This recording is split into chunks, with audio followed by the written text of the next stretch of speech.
চলে এসেছি তোমাদের কাছে আবার একটা রেসিপি নিয়ে। তো আজকের বানাবো আমরা বাঁধাকপি দিয়ে পনির। তো চলো, বাঁধাকপিটা আমরা কেটে নিচ্ছি। বাঁধাকপিটা আমরা একটু বড় বড় সাইজেরই কাটছি। বাঁধাকপিটা আমরা সিটি মেরে নেব।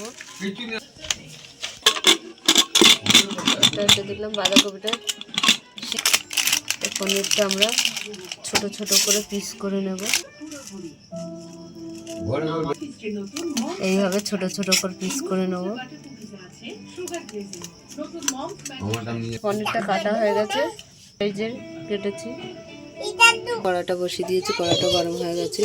তেল দিয়ে দিলাম, একটা শুকনো লঙ্কা দিয়ে দিলাম, দুটো এলাচ আর দারচিনি দিয়ে দিলাম, আলুগুলো দিয়ে দিলাম। আলুটা একটু ভেজে নেব। নুন দিয়ে দিলাম, লাল লঙ্কা দিয়ে দিলাম, কাঁচা লঙ্কা দিয়ে দিলাম, মটরশুঁটি দিয়ে দিলাম,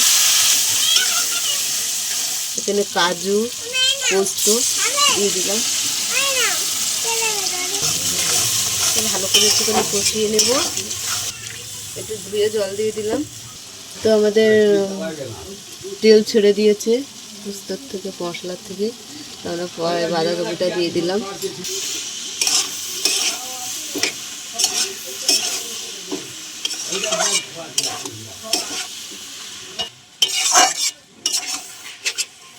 পনিরটা দিয়ে দিলাম। পনিরটা আমরা ভাজে নিই।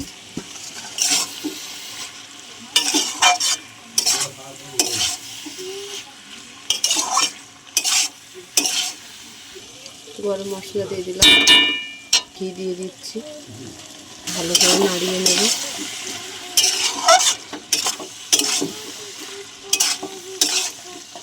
তো আমাদের হয়ে গেছে বাঁধাকপি পনির, নামিয়ে নিচ্ছি। বাঁধাকপি হয়ে গেছে। তা তোমাদের কেমন লাগলো বলো, ভালো লাগলে লাইক করে দেবে, শেয়ার করে দেবে, কমেন্ট করে দেবে, সাবস্ক্রাইব করে পাশে থাকবে। টাটা।